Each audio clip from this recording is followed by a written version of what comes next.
Occasionally, you may have a song from which you want to either eliminate or extract the vocal. Maybe you're making a karaoke version of the song. Maybe you want to sample part of the vocal to place in another track you're working on. Now, if you have the original multi-track file of the recording, it's a simple matter to either mute the vocal track or to mute all the other tracks to get what you need. Well, what if you don't have the final mixdown version? Maybe it's a song you extracted from a CD or downloaded online. Audition has a great tool for isolating vocals that you can use in those instances when you don't have access to the original recordings. I have the file breakdownmode.mp3 open right now. Let's listen to a few seconds.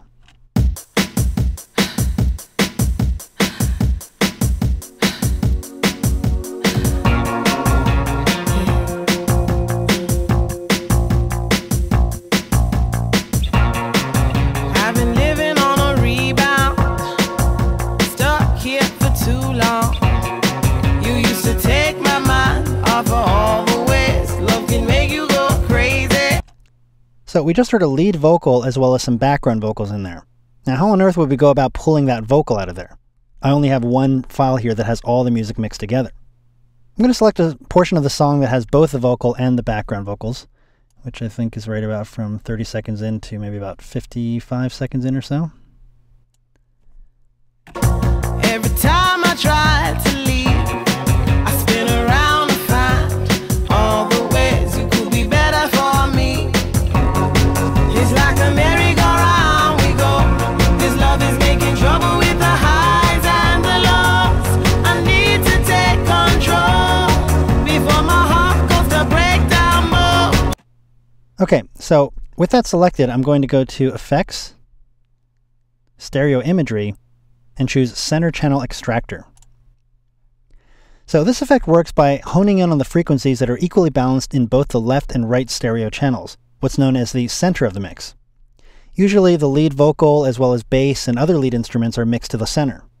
Audition is able to identify these elements and then either boost or eliminate them. Under the Extraction tab, you can choose to extract the audio in the center, left, right, or surround channels. If you want a lot more control, you can select Custom and select the sounds you want to get rid of by its phase angle, pan, and delay. I'm going to stick with the center channel for now. The frequency range slider sets the range of the frequencies you want to remove in this case, the center channel. For this example, I would probably choose female voice. But really, the easiest thing to do in here is to choose one of the presets to start with. And we even have a karaoke setting here, which as you can see, reduces the vocals by 20 dB.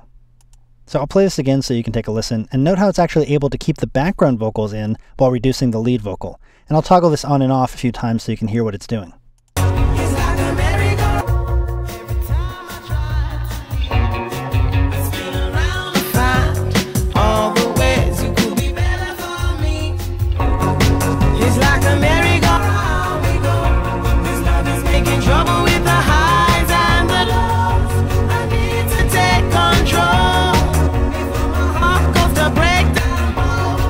So that's pretty cool, right? You can use the center and side channel sliders over here to make further adjustments.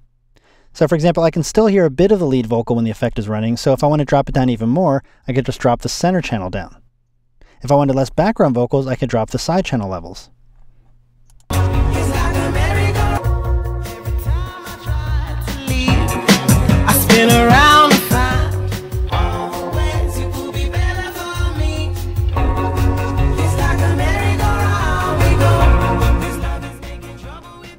So you do have to be careful about dropping either one too much, otherwise you start losing the rest of the music.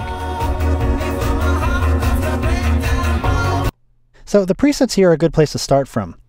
If I wanted to do the opposite of karaoke, I could choose Acapella, and that isolates the lead vocal.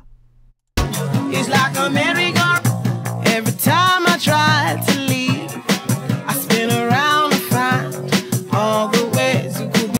It's not perfect, but it does get rid of a great majority of the music, which might be enough depending on what you need to isolate it for. Okay, so that's the center channel extractor for isolating vocals in a stereo mix.